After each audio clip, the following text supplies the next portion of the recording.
My name is Marquise Cotton, and this is the Cotton Ticket Minute Sports Show.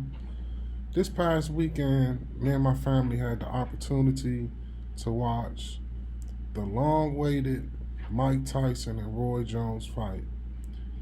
Even though this fight was delayed for 20 years and it was only considered an exhibition according to the California Boxing Commission, this fight was very interesting. Similar to this event being held at the Staples Center, like any other events that I have witnessed in the past, example, Oscar De La Hoya versus Shane Mosley. This event had many different sponsors that wouldn't normally be sponsors during a boxing event. And the main one that stood out to me was a sponsor by the name of Weed Maps. So I looked up Weed Maps to, do some research to find out what the website was.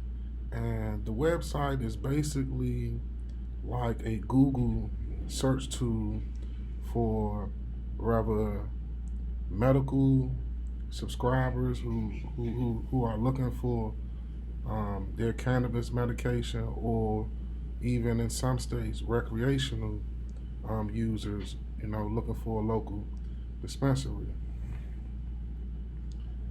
As we know, as of November 3rd, 2020, marijuana is currently legal in 33 states and recreational in 12 states, as well as Washington, D.C. And also, the cannabis product has hit the stock market in all aspects, as other commodities has. But the main thing that stood out to me was during this boxing event, the artist known as Snoop Dogg did a live performance before the main event, and he actually consumed marijuana during the event. Now, from a parent perspective, I might have a very, conservative, Nancy Reagan just say no perspective.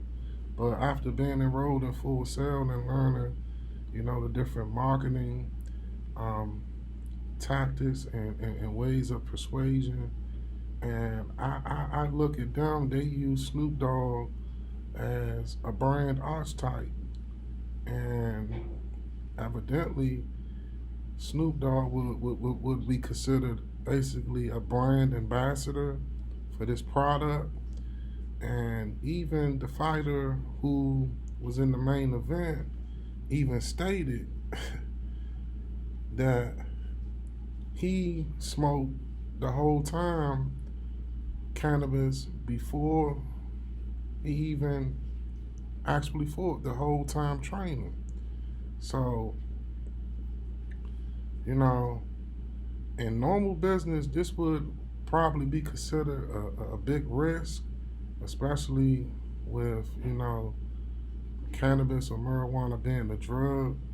And, I can understand how this might get some backlash from mainstream marketing and advertisers in some markets, but evidently their numbers lined up, and this was one of the biggest pay-per-view events in recent years. And I'm pretty sure Weed Maps numbers went up as well after this event.